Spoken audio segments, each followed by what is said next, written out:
Hey everybody, I'm here with Julie Dunn from Park Street Gallery in Paso Robles, California.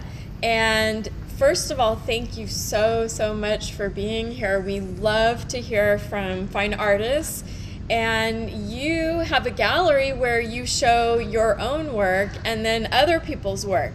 But first, let's talk about your first memories of making art. How old were you when you knew that you were an artist? Oh gosh, I was really fortunate. I grew up in a household where my mother was an artist. So we were given opportunities as children to do lots of art. I mean, there were just art supplies and things around for us. Um, so that was never really a problem. Um, I started doing artwork at a very young age. My mother would give us some instruction, but also, when you're really young, you just need to explore the materials. And then I just really loved art because of that exposure. And so I did, you do all the art that's done in elementary school. And then by the time you get to junior high and high school and you get to start choosing your electives, I always chose art. I just chose anything related to art, all different types of art classes. Because kids know in elementary school, like what they're good at, and other kids tell them what they're good at. So I was always told by other kids, oh, you're a really good artist. So you start to believe that that's true, you know? Yes. So, yeah. So in junior high, I elected, any art that was available. Same thing in high school, any art class that was available. I took it: jewelry, ceramics, drawing, painting, whatever was being offered. I just explored that whole department. Wonderful. So you did three-dimensional art as well as two-dimensional art. And I was so struck by the tile paintings. Of course, you painted it, on a canvas or some other media, Mhm. and you sent them out to be uh, sized Printed. Yeah, sized they're printed. printed on Yep. tile, and they. I'm gonna just describe them, but I'm sure we'll show pictures too. That you seem to be inspired by California history and landscape and space, and even to the point of the vegetation and the skyline and the just the grandeur of California and what we have here. So can you talk a little bit about that and what inspires you? Yes. So, I mean, I'm a California native. I grew up in Southern California, and then I came to the Central Coast about 25 years ago. Um, but I just have an interest in general in, um, nature, the environment. Like I have a whole series on endangered species. I have a series on the Central Coast because this is why people come here. And they love the landscape, the seascape. They just love everything about the Central Coast. And I also have a whole nother series on desert landscape because I actually started to go to the desert and do paintings there. Um, I do, things. And what else do I do? I love gardening. I do flowers. I love color. I think when you get an art degree, which I did, you kind of sort of find yourself in your place in art. And as you get older, a lot of times, like I graduated with a drawing and painting degree. And then the question is, and so then what? So what am I going to do? So the question is, what is my work trying to say? And I didn't really know that when I was young because I hadn't lived very much of my life. But as I continued to live my life and travel and have children and read zoo books and watch things about animals because that's what kids do, and I had always been interested in endangered species as a child. I mean, when I was young, I thought I wanted to like work in a zoo or something. Mhm. So I started painting things that were meaningful to me. And coming to the Central Coast, then yes, I definitely started doing landscape, which was something I hadn't done very much before. Because when you live in Orange County, I mean, what landscape? I mean, cityscape maybe, but there's not a lot of the kind of work that I do here. Oh yeah. So I just kind of found what was um, what was interesting to me and what was around me. And I guess I described that I'm showing to people my vision of the world of what I see and how it makes me feel. And then I want them to hopefully, feel some of that along with me. Okay. Well, you've got this beautiful little gallery in the downtown of Paso Robles, which is a very, um, I don't, want to say touristy, but it sure is fun for people who are traveling to come down and explore. And, little shops and little eateries, and, they have wineries and all sorts of activities that you can do and things that you can tour. Can you talk a little bit about what brought you there? And then I know this is maybe your second gallery, maybe not your first. Can you talk about the transition from one to the other? Yeah, when I first came to the Central Coast, obviously I was new to the area. I didn't have an art gallery. Um, I was younger, in my 30s. I had young kids at home, and I had my drawing and painting degree, and I had a teaching credential. So I actually got involved in doing artist in residence in the classroom, and running the gifted program and offering art programs and things like that. And my husband at the time said, "Why aren't you painting?" And well, I had gone into teaching thinking, well, I need to make a living with this drawing and painting degree, so I had become an art teacher. I only did that for about 3 years. And then I met some artists here. Like, I started joining art associations and just the art community that I was living in. And I was fortunate to meet another artist who was interested in opening a gallery owned by artists. And so that's how I first got involved in gallery ownership. And we owned two different galleries in San Luis Obispo for 18 years. And then I've been at the Park Street Gallery now for 4 years. But it basically started out as a way for local artists to group together and rent a space and have a place where they could sell their work year round. And so that's really how I never would have thought that that's what I would end up doing. I mean, I was surprised that that's what happened. I'm really happy that that's what happened. But I also do, art shows and festivals because, artists have to think of multiple ways of how they're going to sell their work. And I also have a website. And so I sell, but the way people find you on a website, there's so much out there. My gosh, to be found on a website, to be found on Instagram, to be found on any of that, a lot of times people already have to know who you are.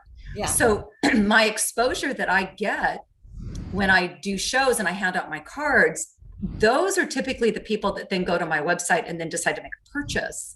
Yeah. And that's if they don't live close enough to maybe come into my gallery or to come see me in a local show or something like that. And that's Julie Dunn Fine Art? Julie Dunn Fine Art, singular. Okay. JulieDunnFineArt.com. Uh-huh. Nice. And Carmen, I've lost sound with you for some reason. I can barely hear you. I don't know if it's me or you or what can I do here? You'll have to maybe cut this part out, but let me just somehow I just don't have somebody tried to. Okay. All right, we got our sound straightened out. And for my high school students who are painting and drawing, some of them are interested in making art a serious profession. And so, given your formal training and your formal education, can you talk about where you received your training, who was a good influence on you during that time, and whether you would recommend that young people go and get a degree before pursuing art as a career? Okay. Gosh, it's always hard for me at this point in my life to necessarily recommend what is best. I'm 62 years old. When I grew up, yes, it was a valuable thing to go to college and to get a degree. And I do have a degree in drawing and painting. I did my my AA degree from Orange Coast College down in Southern California. And that was just to get the basic AA degree where you do all the basic stuff. And I still think going to college is good for anyone because I think it makes you a more well-rounded person and just more intelligent overall, and a better thinker. And then I transferred to Cal State Fullerton, and I finished my 4-year degree there with a degree in drawing and painting. My favorite instructor was a man by the name of Don Lagerberg, and he was very good at teaching, like real skills. Like, I think it's really important for an artist to understand that a lot of artists just do their art and they don't think they need formal training. And I think that's fine. Because I went the formal training route, I think that's better. But that's just me. I like that I have background in art history, that I understand art, that I've looked at art over the years, that I understand the trends in art, that I understand about art as a study, that I understand about line and composition and value and balance and repetition. And because art is a whole subject matter. It's not just like go have fun and make your art. It's an actual study. I'm super well versed in color and color theory. And so from my perspective, no, of course, I think getting a degree in art is a very valuable thing, but I happen to know a lot of artists who don't have that. So, and we just live in such a different world now where I don't know that people have to have that kind of background and training to receive a level of notoriety that they need to be successful in selling their work. My own personal experience is that trying to make a living as an artist is not an easy thing to do. If you want to get rich quick, I don't recommend being an artist. It's hard. I think a lot of people think it's just going to be a lot of fun and that they're going to just make their art and that people are going to buy it. But I'm just going to say there's the making of art and then there's the marketing of art. Now, marketing has totally changed. As a 62-year-old, I'm probably not the best person to talk to about the way things are marketed in 2021, because it has really changed over the years. And I'm having to learn this stuff. And I don't consider myself to be as good as a young person who knows so much more about online and digital types of marketing that I'm still stumbling over. Because I'm trying to remember, because I came through a UC program in both studio art and art history, and I'm trying to think of the gallery scene and the local scene, like how you developed notoriety back then. I mean, it was really word of mouth and getting shown and getting representation and participating in projects with other artists, and just I mean it's a whole new thing. People maybe in this day and age see your work first before they meet you sometimes, because they're seeing digital images. Right. We just interviewed an artist, Kulsum Tasnif, who actually is only now working in digital, but she's, closer to our age and just, totally becoming comfortable with that. But she went to a formal program, to do that.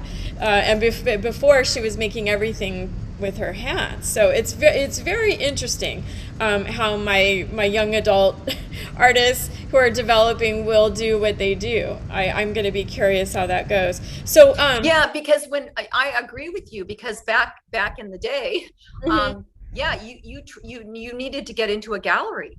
There was nothing online. There was no websites. There was no Instagram. Like, you had to join art groups. You had to try to get into galleries. You had to do shows. There was a lot, and now there's so much just self-representation.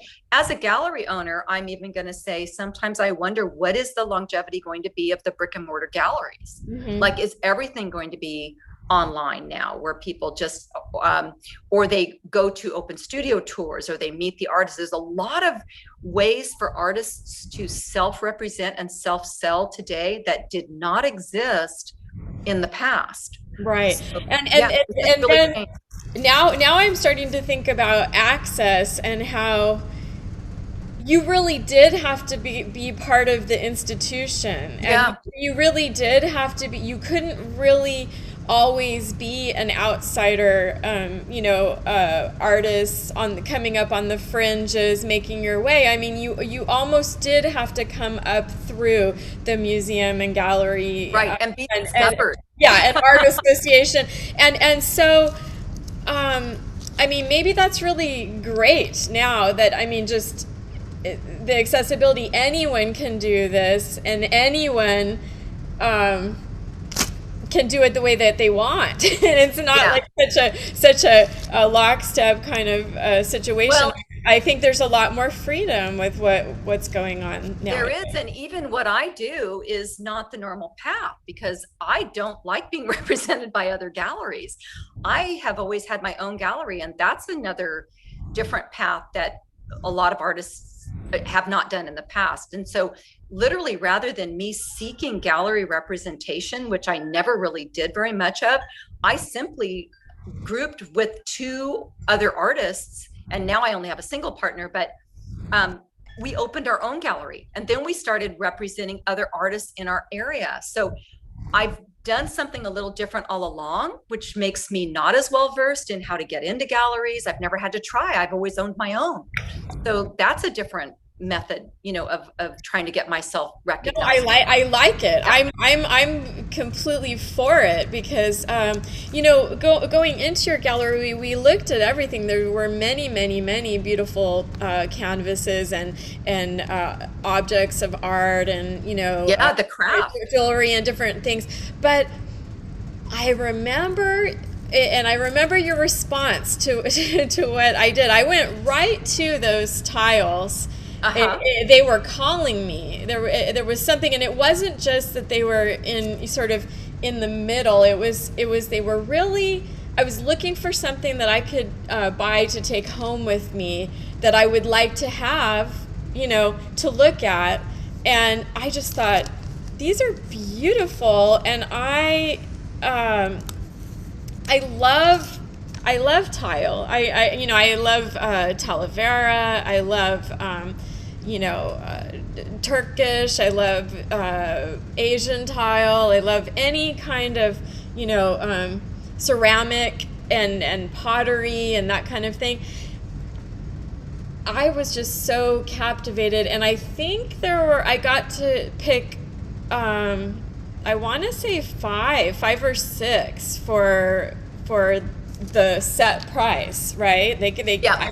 Yeah. Or I So, could have, I hand selected individual tiles too, but I got to get, five or six, I think, right. and you were wrapping them up for me, and then you were so humble and so sweet because you said, you don't generally like direct people over to your work specifically because your gallery is for all of the artists that you represent. So can you talk a little bit about these other artists that and how that works for you? Sure. And also for your students, just so they don't think I'm a ceramic artist, because I'm Oh, not. no, you're not. So I'm a painter, Painter. and we can later talk about what I do, but I create original paintings. And then I decided long ago that that's a heck of a way to try to make a living. Do a painting, sell a painting, do a painting, sell a painting, do a painting, sell a painting. So I decided, do a painting, yeah, sell that painting, but sell limited edition fine art prints of that painting, sell trivets, which are the tiles of that painting, sell cards of that painting. I've even sold coasters with that painting. I've sold magnets. I don't do that anymore. And at one point I decided, okay, I don't want this to just become an open product kind of a situation. I'm really trying to sell the originals, but it's really nice to broaden my market because there are people who are going to buy an original painting because it's a certain price point and it's not for everyone. Then there's more people who can buy a print. There's even more people who can buy a trivet. Yeah. So, and there's more people who can afford to buy a card. So I made the decision long ago to put my work into reproduction. A lot of artists and a lot of painters don't want to do that. They want to stick with just originals only, and that's fine. Yeah. But it's a choice that you have to make. My husband's a woodworker. He's in the gallery. Every piece he makes is an original. He envies my ability to have reproduction because I can produce and sell work without having to paint all the time. Yeah. Do you see what I mean? Oh, So yeah. I just have a lot more that I can quote market. Oh yeah. And that's to Well, me part of this marketing. your husband will enjoy the artist that we interviewed named Dan Cottrell.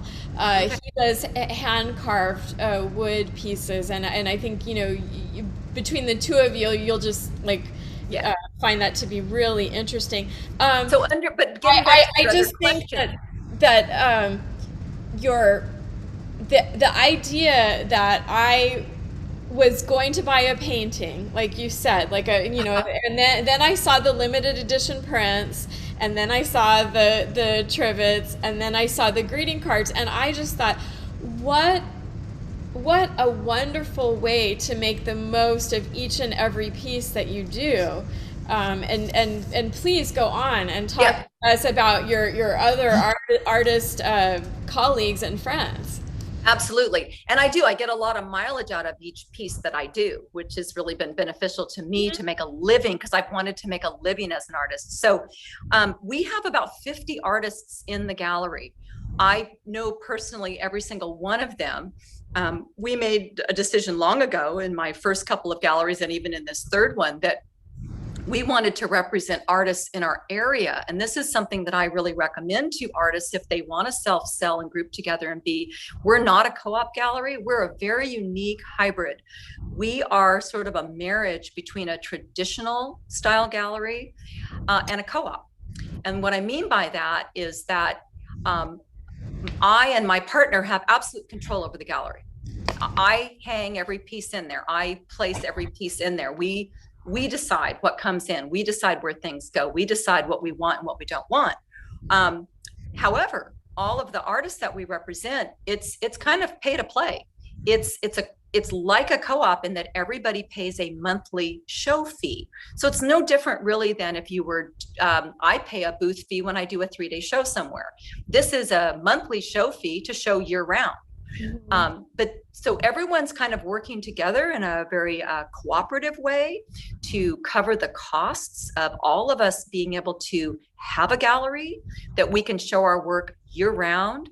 And then we keep our commission structure really low that way because they're all helping row the boat. So most galleries will do 50-50 or 60-40 in favor of the gallery. Wow. Sometimes 60-40 in favor of the artist. But the real standard is 50-50. We do 80-20 in favor of the artist because everybody's helping. Yeah. So we're not a co-op, we're privately owned. So we don't have, to me, the co-op thing, sometimes you start to get that co-op-y look and too many cooks in the kitchen. Yeah. And it starts to look a little hodgepodge, like I don't know, there's something about that can be not great. And we wanted our gallery to look very professional. And we wanted people that like to buy, original fine art and original handmade fine craft to come in and shop with us. So we've tried to have a more high-end looking gallery that's very beautiful. And yet, as an artist, I don't have the capital to cover everything if we don't have a great month, So this way we get our cost of doing business covered monthly. And artists make money off the sale. I only make money on the sale of my work. The artists only make money on the sale of their own work. Nobody's profiting off anybody else in particular. We're just keeping the gallery functioning and open. I've never heard of that, and that's brilliant. Your business model is brilliant. I'm sure that probably other people do it. I just haven't heard of it that way, and I do like. I think it's kind of unusual. Yeah, I love it. I'm more than happy to share. So each artist, I mean, I know you're selecting and hanging what you want to show, but I mean, like given an artist has sort of a stake in the whole success of it, does anybody ever get bothered that they don't have enough pieces being shown, or do they, each get 5, or do they, or do you just basically what you enjoy the most? We monthly rent them a certain amount of space. So it's based on what we have available, and we have set prices for things. Like a shelf is a certain amount, and you can have what will fit on the shelf. but we don't just put people just on a single shelf. We mix it all up in the gallery. So the merchandising is really attractive, as it needs to be in order for things to sell. So it's our discretion. And no, I have great relationships with everybody that I work with. Many of these artists, I've been representing them for over 20 years. Oh, nice. And they're so thrilled that I'm willing to be a gallery girl, and own a gallery, because a lot of artists, they don't want to do it. They don't have the personality to do it. They don't want to deal with the public on that much of a regular basis. They want to be in the studio. I will say, I'm telling you, Jolie, you have something different, because you not only can you make the art and you can sell the art, but you also are a people person. And many artists, they would like to absolutely have a hole in the ground open up and disappear while they make their art, and then just barely come up to the surface and offer it up when they feel like it's ready to show. And I'm just interested, like, how do you think you were blessed with all of those skills and abilities? How did you? No, I don't know. I mean, it's probably just my DNA, or how I was raised by two teachers. I have a teaching credential. I think being a teacher makes you very willing and able to talk publicly. I don't mind doing it. I like people. I don't mind talking to people. I don't generally grow tired of it. I mean, sometimes I do, but I have the ability. My husband and I have this joke between us, because we've done a lot of shows, and literally it's like, we set up our booth, go, and then we come back and we say, showtime. Like, it's showtime. It's like being an actor or an actress too. You have to just put whatever issues you're having behind you and put on your show face, and it's showtime. And I have the ability to do that. So that's, I mean, as far as the art, people say, oh, aren't you so fortunate to have been, God given at birth the ability to be an artist? And I'm like, oh, please. This is like a skill. It's a lot of work. Yeah. It is a lot of work. You're not just born with a paintbrush in your hand. No. People that become good at what they do, and that means anything, whether it's a sport, whether it's an academia, whether it's an art or a music or anything, people practice, and you get good at what you practice. And that, I mean, I thoroughly believe that. I think there are very few people born capable of just doing whatever they want to do. Well, I know that my students are often surprised at how absolutely anyone can learn to draw and to paint, given the amount of commitment that they're willing to make to practicing, like you said. And there's we talk about having unrealistic expectations, just an aversion to learning. Some people don't want to practice basic skills. Some people don't do any planning, and some people plan too much. Some people always compare their work to the best artists. Some people constantly change mediums before they really develop, a handle on one. They practice irregularly. They draw only for other people, but not for themselves. And what they want to say, they're trying to be a perfectionist. Or lastly, they see realism as the only style that matters, and that anything less than photorealistic or hyperrealism is not sufficient. And I just I couldn't disagree more. I think that every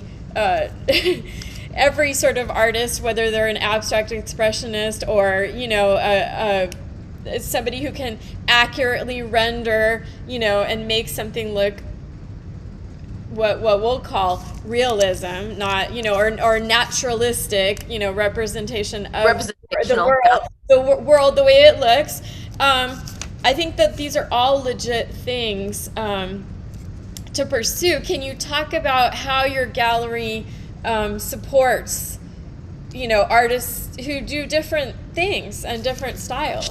Sure. Yeah. So like I said, we want to be a gallery that represents not just fine art, which is typically two-dimensional work like paintings, but also fine craft.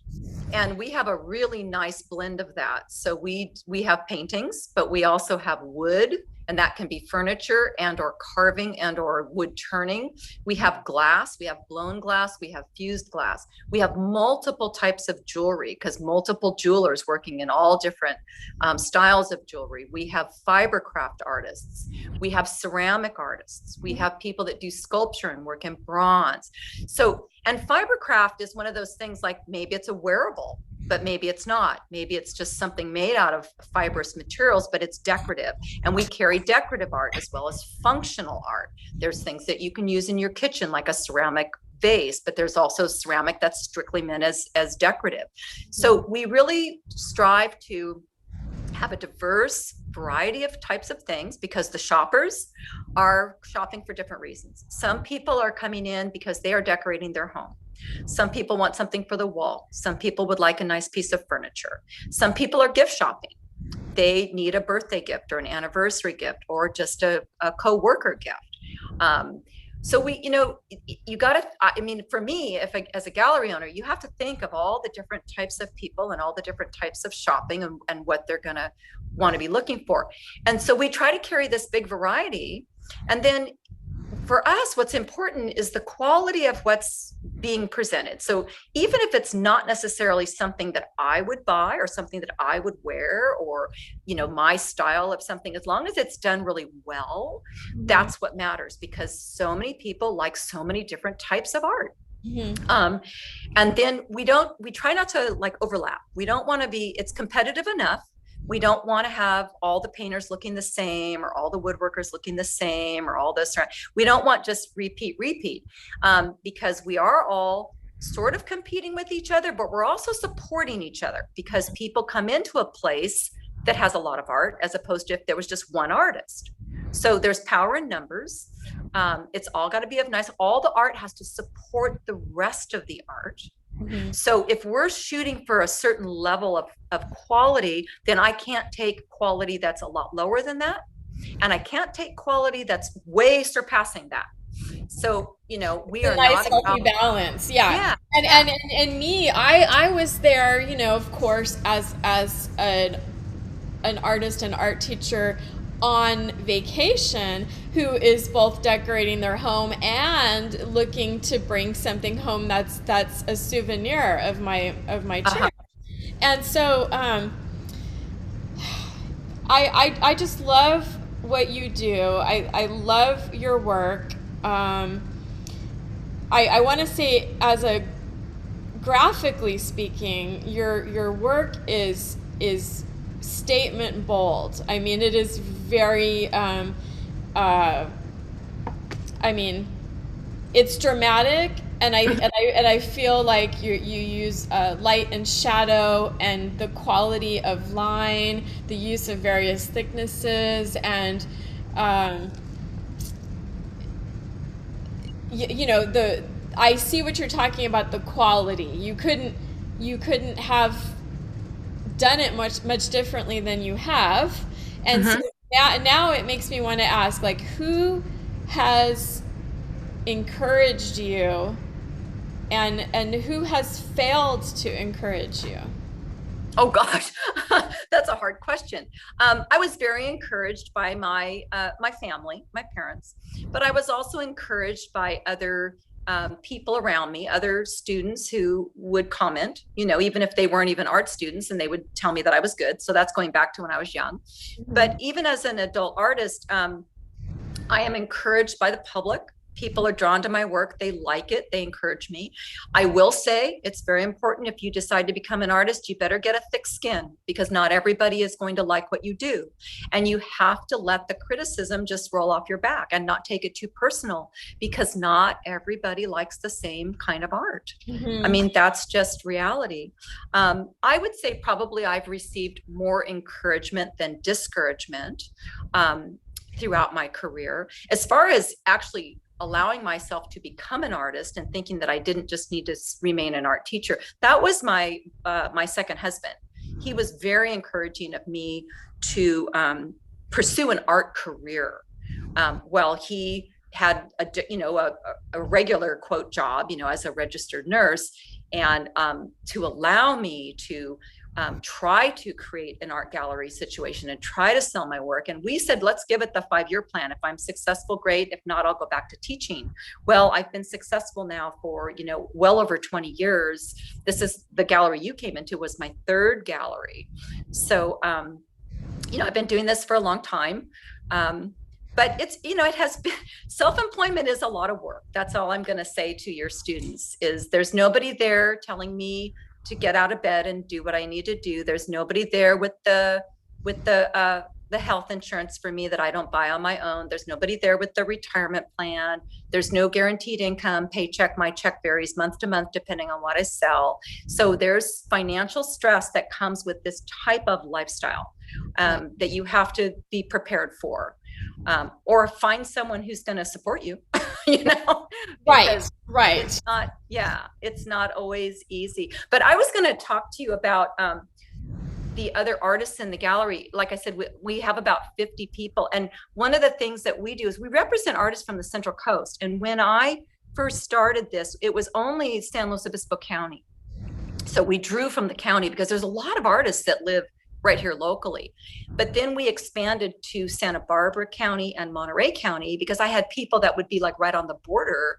And so we're like, we can do that. So it's good to know what are you drawing from? What is your platform? What is your selling point? And so what one of our talking points is we represent artists from right here along the Central Coast of California, from Santa Barbara to Monterey, most of them coming from our county, and that we focus on original fine art and handmade fine craft. So those are really important things to know in owning this gallery and in representing these people, that it's a defined thing that we're doing, because anytime you're going to talk about it or you're going to advertise it or people come in, you have to know what you're going to say to them.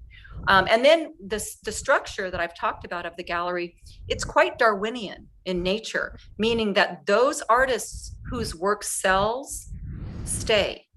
I lose people. And over the 20 something years I've been doing this, I have dealt with literally hundreds of artists at this point.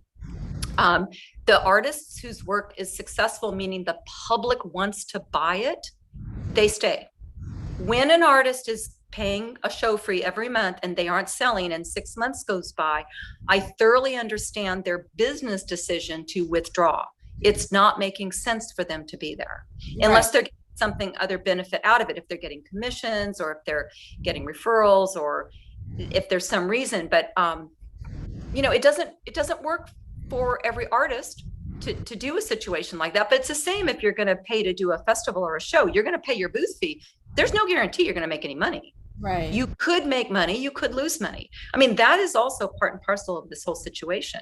Right. Where in a standard gallery, no, you're not out of pocket, but they're going to take half of anything that you sell. Wow. So, there's a lot of considerations for artists in all of this in terms of how they're going to market or self-represent and sell their work. Yeah. Have you seen artists? I know you've seen them come and go, and that doesn't mean that the art isn't valid or not at all. And I tell them it probably just means it didn't hit, for the moment with the people, right, with the public, with what people were buying. It wasn't whatever like or it didn't work in that venue. And I tell artists, when you go to find a gallery, you are checking out that gallery as much as that gallery is checking you out. You're checking out that gallery more. Mm-hmm. Like, go into galleries that you think you want to be in and look around and ask yourself, does my work fit in? Mm-hmm. Is it going to look good in here, or am I going to look odd? Because if your work isn't going to fit in, you may not get the buyers walking into that particular gallery that you need. You've probably noticed, Carmen, when you came into our gallery, because we represent artists from the Central Coast, we carry a lot of Central Coast landscape. Yeah. Now, if I get an artist that comes in that has abstract work, I tell them right off the bat that we can't carry them because we are not going to get the buyers that they need. Mm-hmm. It's not going to be a beneficial arrangement for them or for us.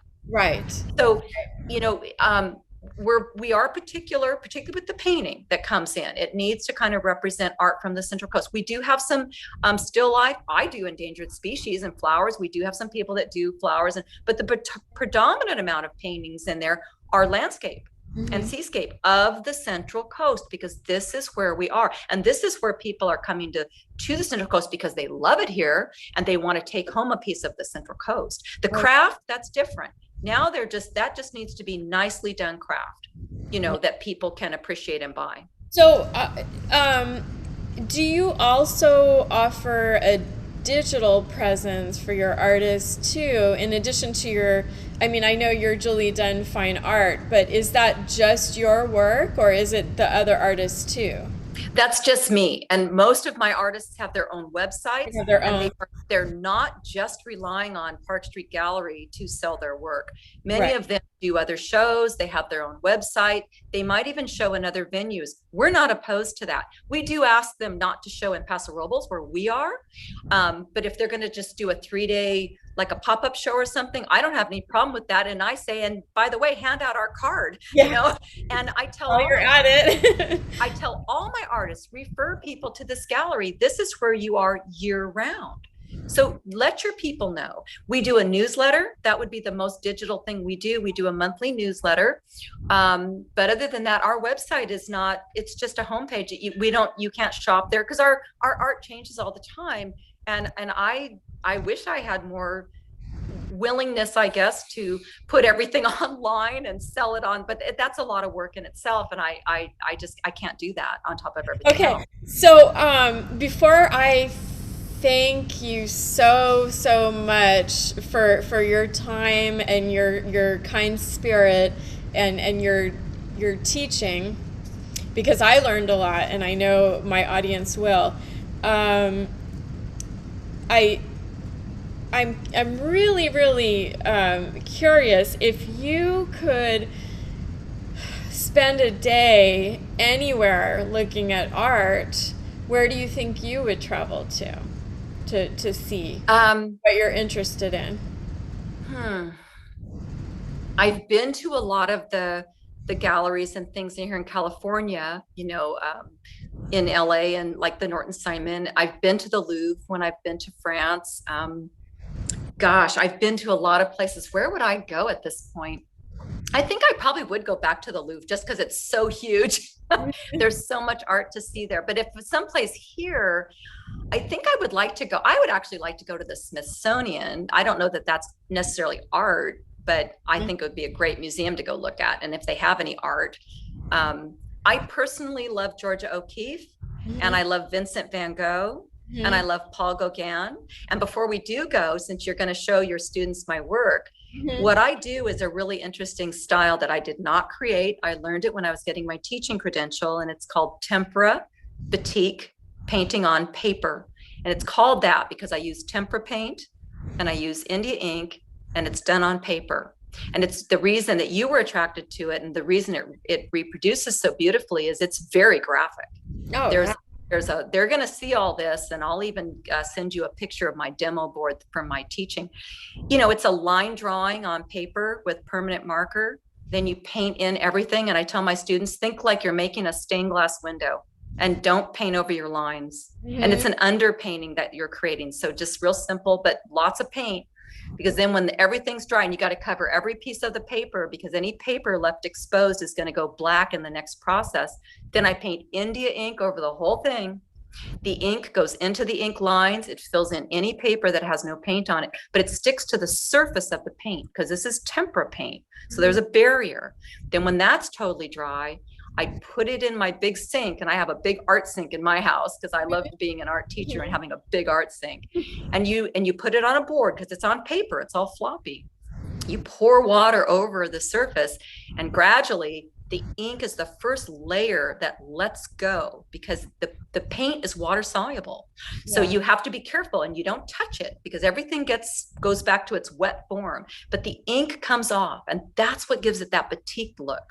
Then you let it dry. Then I take my paintings and I have them dry mounted on foam board to get them all flat again. Cause wet paper is a little bit rippled.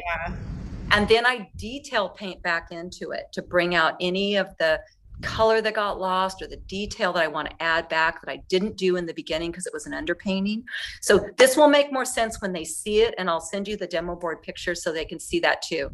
Wow. Yeah, I'm anxious. We do something similar, but I'm anxious to try that technique, and I knew it appealed to me for a reason. And I'm so happy you talked about the technical process of Yeah. how you make what you make. And it's beautiful. You don't even really have to think that, oh, watch out, your lines might get, washed away, or they're too fine, or they're too detailed, because there's just no way, not with that technique, you're gonna get it's gonna be rich and Yeah. vivid and solid, and like you said, like batik like, and I just And love that's it. what drew me to it because it involves drawing and painting. And my degree is in drawing and painting, but I've dabbled in just about every art form. Oh my gosh, I've done marbleizing and silk painting and and I love process. I love the process of ceramics when you put it in a kiln and you don't know what's going to happen.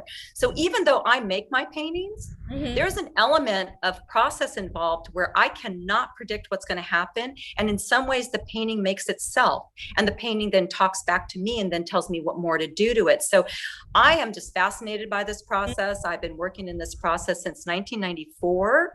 I've instructed hundreds of students in the technique. And I don't think I'm ever going to grow tired of it because it's challenging me all the time. Wow. And I just, there's so many companies now that are taking artists' work and making clothing out of it, or canvas shoes, or bags, or, dresses, or just, shirts, and or anything really, scarves, and I just think that your technique, what you do, would really lend itself to that, because I feel like it's something that you might not only want to bring it into your home, but you might want to bring it into your, Central Coast lifestyle, like you've said, Mhm. and the people that you're surrounded with. I mean, I think that that's really what they want. That's really what they're And looking I for. agree with you. I think, Gallery. honestly, I mean, I wish I wasn't as old as I am because I think I have a huge untapped market of things that I could do with my work, Yeah. but there's just only so many hours in the day. Well, I mean, I'm not when as driven as I once was. oh my gosh, I can't. I mean, when will you retire? Never. Just you're just I gonna. know. No, but my stuff would look great. I've done it on coffee mugs, like I said. I mean, it reproduces really well, and I tell myself all the time, I am so not tapping the market as well as I could in Oh terms of yeah. making money with my work. Oh yeah. But that's partly because I'm getting older, and I'd rather spend time in my garden. Yeah, I agree. Hey, I well, love a business manager. listen, Jolie, I can't even thank you enough. And if you know of any other artists that would like to talk about what they do, we're trying to provide a space for everyone here, that, Okay. and just learn from one another. I've now spoken with people, like, all over the place, so on both coasts, and down into, Mexico, and I'm just we're just gonna try to get just an eclectic group of people here together, to learn from one another. So I would love it if you would either join us again some other time, or refer people to us for that Yeah. purpose. Are you interested primarily in painting, or are you interested in any kind of artist, like craft and everything? I would say anything, because I have some really talented students who come in with handmade jewelry that they've, Okay. done, and, or they, one of my students is doing custom embroidery, and, I mean, I think that my audience would be open to almost anything, creative, and, handmade.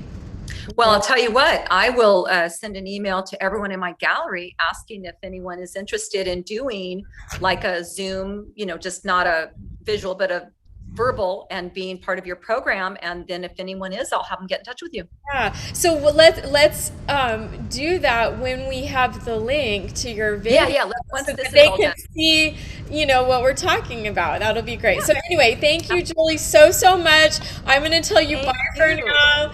Okay. Bye. It was